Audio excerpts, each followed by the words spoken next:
to hear Kurt's voice again. I was one of the very first people to hear You Know You're Right, other than the band members, and I heard it a couple of years into working on my book. And, I mean, obviously that song was released last year and everybody got a chance to hear it, but I assume that most people are going to have the same response when I heard it.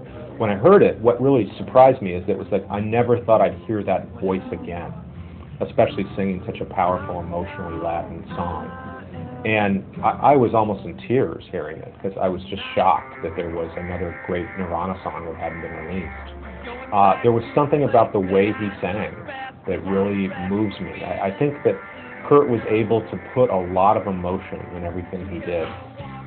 The impact of Kurt Cobain and Nirvana on an unsuspecting world is still being felt, as their musical influence, even to this day, continues to play a big part in contemporary rock and pop. There are very few bands who simply change the face of music overnight. So what will be their legacy, and how should they be remembered? I think Nirvana should be remembered not for Cobain's death, but for the life of their music, for the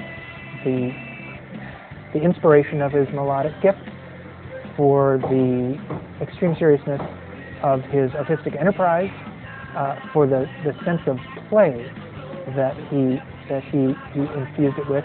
He was not by any means the most promising musician when things started out in the late 80s, but he became the greatest, and I think he will so remain. In some ways, I do look at his life and I see some level of heroism for the fact that he was able to take that pain of his childhood and his growing up and create art out of it. Most people that have that kind of inner pain sit in their lazy boy recliner, eat Doritos, watch television, they don't do anything. Kurt took that pain and gave us a gift. He gave us art with it. And to me, that is in some ways even a way to admire him. Very few people are able to make those choices and be that courageous with their pain. And so, for that reason alone, I admire his ability to take those kind of artistic risks. Yeah, it was an amazing feeling. I was proud of him. I was happy for him, and it's just fun to see someone that you're friends with be successful. They've been pegged as this band that changed the 80s to the 90s, pretty much. They knocked down all those barriers, and you could just wear jeans and T-shirts and play guitars, and they weren't all the glam rock stuff that they supposedly just pretty much took the bottom out of. I think they'll always be remembered like that. I used to think that it was going to end and people were going to stop. They were going to be forgotten like Kajagoogoo or Duran Duran, but now I'm pretty sure that they've got their place in history.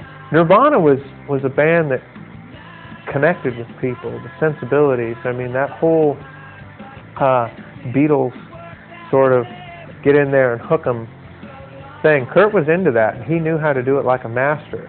And none of the other bands had that going for them at that time. They just happened to hit it right, hit the right tune, just like Glenn Miller when he was getting his band ready. What sold Nirvana was Nirvana.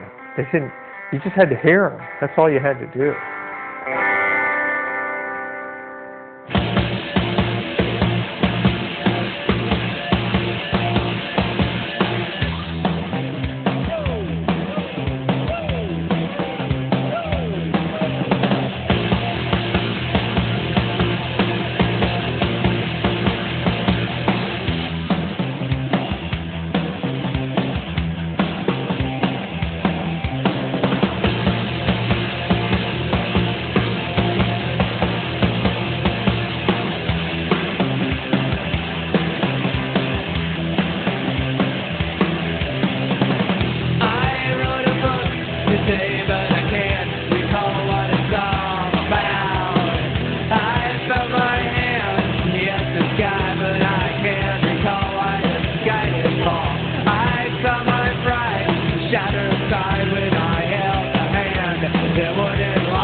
How Can I hesitate or contemplate if my mind is blown?